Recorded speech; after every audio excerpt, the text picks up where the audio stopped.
Now we shall learn the third method, and this is standard deviation and difficulty level. And there is the use of NPC, normal probability curve. तो जो मेरे विद्यार्थी रहे हैं, जिन्होंने मुझसे पढ़ा है एनपीसी, मैं किसी और की गारंटी नहीं ले सकता, तो उनको हमने टेबल देखना बता दिया है कि कैसे एरिया का टेबल देखते हैं, एरिया को कन्वर्ट करते हैं। यहाँ भी हम कोशिश करेंगे कि जो वैसे हैं जिनको एनपीसी का नॉलेज नहीं है, एक तो आप एनपीसी से रिलेटेड लेक्चर का बेसिक कम से कम देख लें, और टेबल देखना हमने जो बताया है बड़ी शिद्दत से हमने उसको टेबल वगैरह ऐसे करके दिखाया था। चूँकि उसको दिखाने में आज भी हम कोशिश करेंगे थोड़ा आपको दिखा दें। तो ये it is also related to the NPC. तो स्टैंडर्ड डेविएशन और मीन खास के, मतलब मेजर्स ऑफ सेंट्रल टेंडेंसी और मेजर्स ऑफ वेरिएबिलिटी, ऊंचाई को और चौड़ाई को मेजर करता है। Measures of variability, measures of central tendency. तो मीन मुख्य रूप से स्टैंडर्ड डेविएशन के टर्म में ही एनपीसी को मेजर करते हैं। इतनी चीज़ को आप ध्यान में रखें। Hopefully everybody of you who is interested to listen the lecture will understand कि कैसे निकालना है इसको। थोड़ा सा वही टेक्निकल इशू समझने में ये होगा कि एनपीसी का कंसेप्ट आपको ध्यान में रखना है। सो difficulty level of items can also be calculated in terms of standard deviation of normal curve. Standard deviation of normal curve. क्योंकि हमको बोर्ड ज़्यादा यूज़ करना है तो मैं छोटा सा फोटो यहाँ बना रहा हूँ एनपीसी का। एक गलत बना, उतना अच्छा बना नहीं, फिगर नहीं बनता है। तो ये एनपीसी में ये जो पार्ट है, ये यहाँ ये एसडी स्टैंडर्ड डेविएशन को या फिर मेजर्स ऑफ सेंट्रल टेंडेंसी को मेजर करता है। ये ऊंचाई वाला जो पार्ट है मेजर्स ऑफ वेरिएबिलिटी नहीं, मेजर्स ऑफ सेंट्रल टेंडेंसी को मेजर करता है। और ये मीन, मुख्य रूप से मीन। और कहा यह जाता है कि यदि ओरिजिनल 100% परफेक्ट एनपीसी है तो इसी लाइन पे मीन, मीडियन और मोड तीनों लाई करेंगे, तो तीनों का वैल्यू सेम होगा। एंड इट इज चौड़ाई, ये मेजर करता है स्टैंडर्ड डेविएशन। तो अब एक सवाल लेते हैं। As for example when 84% students pass in an item, एक आइटम पर कितने पास करते हैं? 84%। इसका क्या मतलब हुआ? It indicates that 16% students does not pass, या हम ऐसा भी कह सकते हैं कि फेस डिफिकल्टी, मतलब पास कर जाते हैं या डिफिकल्टी फील नहीं करते हैं। मतलब 84% लोगों को ये लगता है कि आइटम डिफिकल्ट नहीं है, मतलब यह कि 16% लोगों को आइटम क्या लगता है कि डिफिकल्ट है, नहीं है, है। ये बेसिक मैथमेटिक्स, इसमें कोई दिक्कत नहीं समझने। अब हम देखिए क्या करते हैं। Subsequently difficulty index in terms of a standard deviation of the NPC is -1 sigma. हमने पूरा सिग्मा लिख दिया है उसमें, क्योंकि बहुत नोटेशन आप नहीं भी समझते और उससे भी ज़्यादा हमको खुद वो सिग्मा खोज के फिर उसको वहाँ डालने में बहुत टाइम लगता। तो दो पर्पस था, इसलिए हमने उसको पोस्ट में डाल दिया है कि यदि ये सिचुएशन है 84% पास नहीं है और 16% मानते हैं कि डिफ़िकल्ट है और 84% मानते हैं कि डिफ़िकल्ट नहीं है, तो यह 1 सिग्मा को इंडिकेट करता है। मतलब उसका जो स्टैंडर्ड डेविएशन, जो ये वाला पार्ट हुआ, वैसे भी आप जानते हैं कि ये जो आपका है यहाँ 84% लेंगे तो 50% दिस, 50% दिस, 84% कहाँ चला जाएगा। और दूसरी बात आप यहाँ देख सकते हैं टेबल में, मैं थोड़ा सा उंगली रखूँगा, 84.84.84।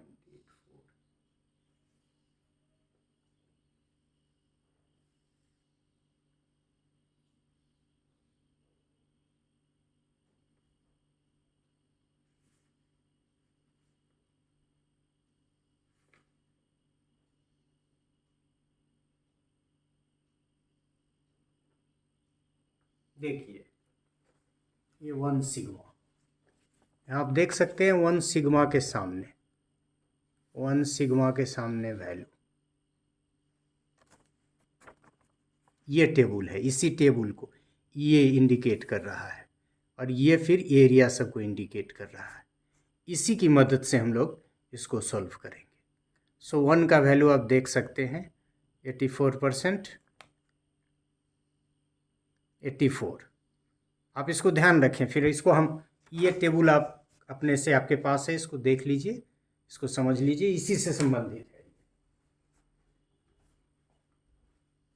तो 1 सिग्मा निकल गया हमारा वैल्यू, ये इसके टर्म में। Subsequently difficulty index in terms of standard deviation of the NPC is -1 sigma. For 16% pass students it is plus sigma, मतलब 16% यहाँ और 84% इधर, मतलब फॉर 31%, टेबल आप देखेंगे, टेबल आपको हमने दिखाया, कोशिश की, अब कितना आप समझे, that I can't say, face to face की अलग बात होती है। For 31% it is 0.1 sigma. आप देखेंगे तो ऐसे भी आपको ये मिला के देखेंगे तो 31% और उसी का मतलब दोनों का हम 100 उड़ा रहे हैं, तो इसके लिए आपको 0.5 सिग्मा, इस जो दूरी है स्टैंडर्ड डेविएशन को मेजर करता है, ये दोनों के लिए, एक का प्लस एक का माइनस, तो 31% के लिए +1 0.5 सिग्मा और माइनस हो जाएगा उसके लिए 0.5 सिग्मा। थोड़ा सा आप टेबल देख लेंगे तो आपको समझ में आ जाएगा। Item with difficulty values that is 1, मतलब जो +1 सिग्मा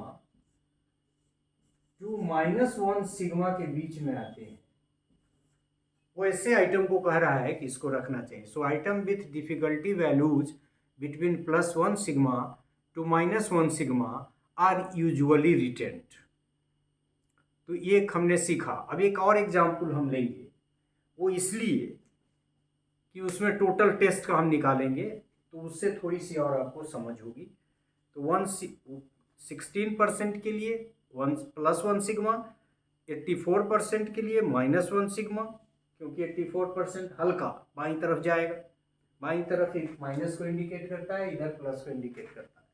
तो प्लस इसलिए यहाँ 50 + 50 मतलब कितना 84 हो जाएगा। यहाँ यदि आप 16 छोड़ते हैं तो यहाँ से लेके 84% और फिर ये 16% इधर और बाकी इधर, तो कुछ प्लस वाले पार्ट में कुछ माइनस वाले पार्ट में, लेकिन वो वैल्यू यहाँ आएगा, इसलिए जो बाईं तरफ वैल्यू आएगा उसको सिग्मा में माइनस लिखते हैं इस दूरी के टर्म में, और जो दाईं तरफ आता है उसको प्लस के टर्म में लिखते हैं। और 31% के लिए 0.5 सिग्मा और 69% के लिए -0.5 सिग्मा, चूंकि ये अपर लोअर। आइए दूसरा एग्जाम्पल लेते हैं। और मुख्य बातें हमने इसमें क्या कही कि आइटम, वैसे आइटम को हमको सेलेक्ट कर लेना चाहिए जो +1 सिग्मा और -1 सिग्मा के बीच में आते हैं, मतलब दाईं तरफ और बाईं तरफ जो इसके बाद जाते हैं 1 सिग्मा के बाद, वैसे आइटम्स को सेलेक्ट करने में हमको कठिनाई है। एक और एग्जाम्पल हमने इसलिए लिया है, हालांकि ये टेस्ट के लिए हमने लिया है, इसको भी हम लोग समझ लेंगे ताकि आपको परसेंटेज समझने में कोई ज़्यादा दिक्कत नहीं हो। एनपीसी को रहने दें, हम लोग नॉर्मल कर्व भी रहने देते, थोड़ा एक और सवाल हम बनाएंगे, इसलिए हमको थोड़ी सी जगह चाहिए। सवाल आपके इसमें मेंशन किया हुआ,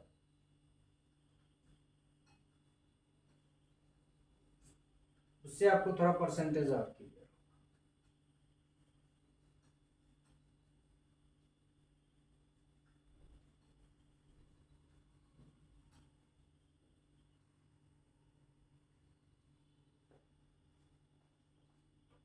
आप देखें, out of 3 sets of question papers for test of mathematical ability, 10%, 20% and 30% students of group solved set 1, set 2 and set 3।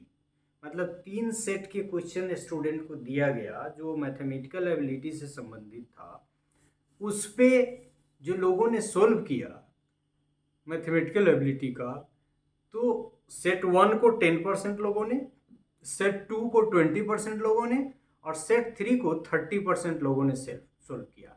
Find the difficulty level of these tests. वहाँ हम लोगों ने 84% और 16% की मदद से आइटम डिफिकल्टी को समझने का प्रयास किया था। यहाँ हम लोग टेस्ट की टोटल डिफिकल्टी को समझते हैं, इसलिए कि वो थोड़ा सा आपको मेथड परसेंटेज इसको समझ लें। तो क्या किया हम लोगों ने कि 3 सेट बनाया, सेट 1, सेट 2, सेट 3।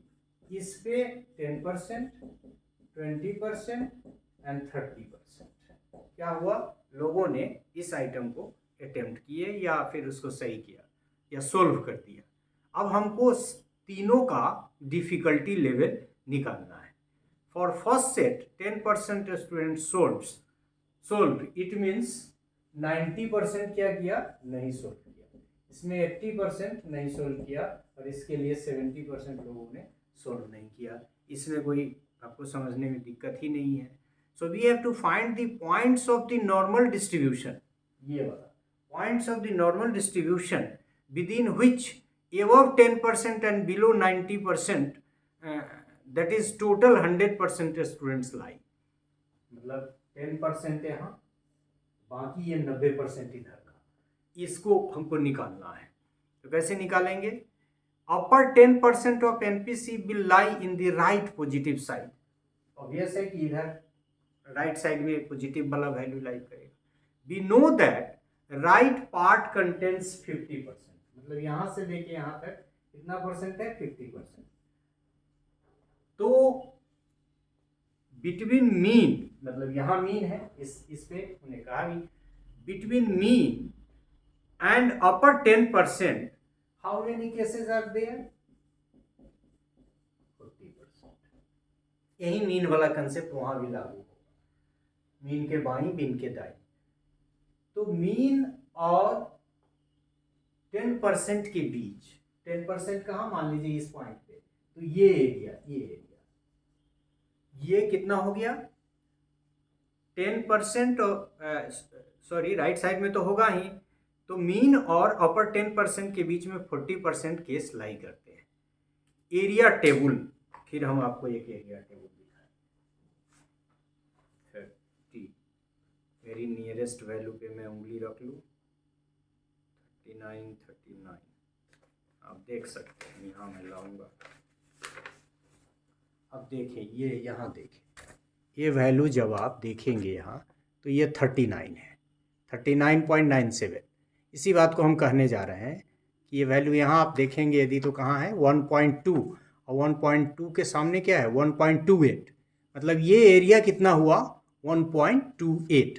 कैसे, अभी देखिए 1.2 के सामने ये 8, क्योंकि 40% नहीं है, ये 39.97% है, which is very near the nearest value हमने आइडेंटिफाई किया। ये आपको समझने में मदद करेगा। तो आपने देखा कि 40% तो नहीं है, लेकिन 39.97, और उसको आपने देखा कि यहाँ 1 था और ऐसे आगे जब बढ़ाए तो 1.2 के साथ क्या था 1.28। तो ये एरिया कितना हो गया, उसी तरह से 1 वहाँ निकाले थे 84% के लिए माइनस में, और 1 निकाले थे 16% के लिए प्लस में, 1 सिग्मा, इसको सिग्मा लगाते हैं। तो एरिया निकालना आप सीख गए। यही मुख्य बातें हैं समझने के लिए इस मेथड में, जो वहाँ शायद आपको हमको लगा कि आप कैच नहीं कर पाए होंगे, इसलिए हमने दूसरा एग्जाम्पल भी लिया था उसी समय। So area table of NPC does not inform about exact 40%, but the nearest value is 39.97%, which yields the value in terms of standard deviation as 1.28 sigma between mean and upper percentage. It means the difficulty level of the first set of question in terms of SD is equal to 1.28, मतलब 1.28%, 1.28 sigma। In the same way यदि आप निकालेंगे तो it will be 0.84 sigma for the second set. ये इसका value जो यदि second set का आप निकालेंगे तो ये वैल्यू 1.84 सिग्मा आएगा, और उसी तरह से थर्ड सेट का वैल्यू जो है, जो जिसमें 30% लोगों ने किया, इसको 5 2 सिग्मा आएगा सर्ट सेट का। As we know height of the NPC, ये height of the NPC represents mean, जो हमने शुरू में कहा, या measures of central tendency, and width of the NPC represents standard deviation और measures of dispersion. We also know, एक चीज और आपको हम बताते रहे हैं, ध्यान से सुनिएगा, संभव है कि आप नहीं बताए होंगे। We also know Z score has mean 0, मतलब जेड स्कोर की एक खासियत होती है कि उसमें मीन कितना होता है 0, और स्टैंडर्ड डेविएशन कितना होता है, स्टैंडर्ड डेविएशन इज ऑलवेज 1 + 1। ये भी ध्यान रखना है कि जेड का मतलब ही है कि उसका मीन 0 है और स्टैंडर्ड डेविएशन 1 है। We also know that the Z score makes us aware about the fact that in a distribution a value or obtained score how much low or high is from the unit of the SD, मतलब इस unit से 1 unit यहाँ 1 -1 -2 -3 +1 +2 +3, तो इस unit के कितना ऊपर और नीचे है, इसी को इंडिकेट करने वाले वैल्यू को जेड स्कोर कहते हैं। और जेड हम लोग जानते हैं, आप सभी निकालते हैं कि Z is equal to x - m divided by sigma x, कोई एक वैल्यू जिसके अगेंस्ट जेड निकालना है, उस ग्रुप का मीन जिसका जेड निकालना है, उस ग्रुप का standard deviation. So any individual score, mean of the score and SD। इसमें मुख्य बातें हम लोगों ने यही देखी कि स्टैंडर्ड डेविएशन जो एनपीसी का विड्थ मेजर करता है की मदद से भी हम लोग आइटम की डिफिकल्टी को, एरिया को समझते हुए निकाल सकते हैं। और यदि हम ये देखेंगे तो हम लोग क्या कंक्लूड कर सकते हैं, हम लोग कंक्लूड कर सकते हैं कि टेस्ट का जो डिफिकल्टी लेवल है तीनों का 1.28 सिग्मा और 0.84 सिग्मा और 0.52 सिग्मा। तो इस तरह से भी हम लोगों ने एक तो बनाया वो आइटम की डिफिकल्टी 84%, 64% 100 में बांटा, फिर 31% -1, तो वो वैल्यू जो आया तो +1 से +0.5 से -0.5 तक, +1 से -1 तक का वैल्यू जो था उसके टर्म में हम लोगों ने आइटम डिफिकल्टी निकालने का प्रयास किया। So this was the third method, that was through standard deviation of NPC, जिससे हम लोगों ने आइटम डिफिकल्टी निकालने का प्रयास किया। ये जाना कि जेड का कैरेक्टरिस्टिक्स क्या है कि उसका मीन और 0 और SD 1 हमेशा होता है। जेड निकालने का फॉर्मूला भी हमने लिख दिया। वैसे एनपीसी में सवाल बनाते हुए इसको हमने डिस्कस किया है, इस पे बेस्ट सवाल भी है। आपको यदि एनपीसी समझने में थोड़ी कठिनाई हो रही हो तो एनपीसी पे बेस्ट लेक्चर को आप 1-2 बार देखेंगे, समझ जाएगा। वैसे हमने आपको टेबल देखना, अभी जो टेबल बहुत नियर से हमने दिखाया आपसे, आपको तो आपने समझ लिया होगा। So this is all about this third method. Thank you.